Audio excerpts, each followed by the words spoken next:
Whichever way you judge me has absolutely no impact on me because I'm completely stoned. I have not given this privilege to anybody that somebody can make me happy, somebody can make me unhappy. Any moment we could be doing something wrong, so we listen to everybody. But what they say will not determine how I am.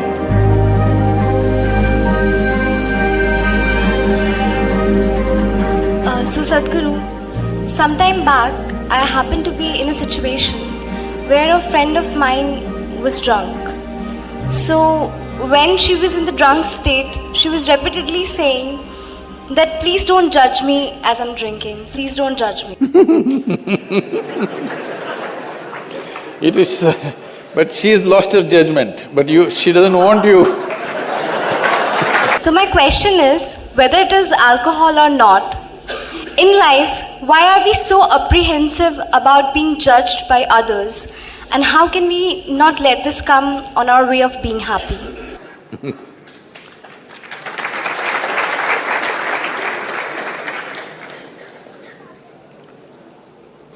Look at me. See, I'm always stoned.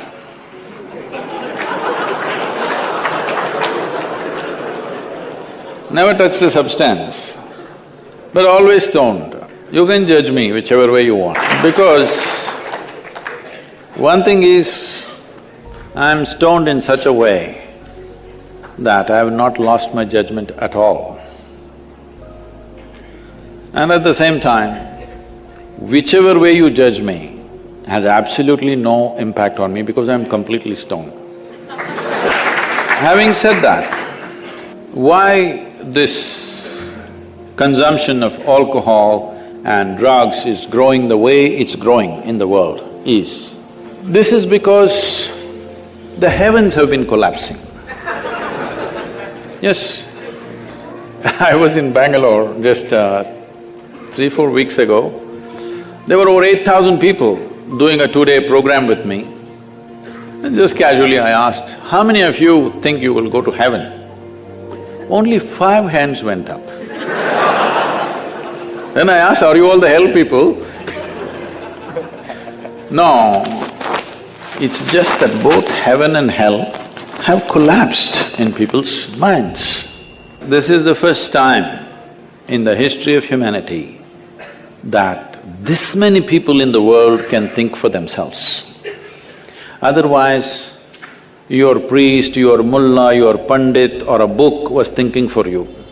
The first time that so many people can think for themselves.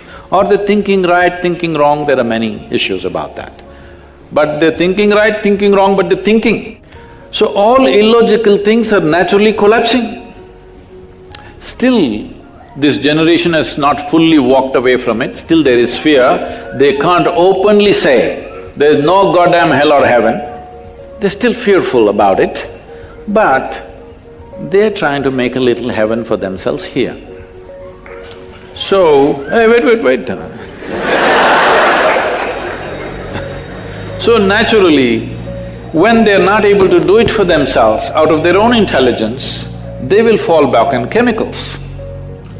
Today, just to take very affluent societies, because every society is aspiring to be like that, let's say you take United States, which is the most affluent nation on the planet right now. 70% of US population is on prescription medication. Another 30%, of course, buying it off the back streets. Most affluent nation, obviously affluence is not working. To be healthful, you need chemicals. To be joyful, you need chemicals. To be peaceful, you need chemicals.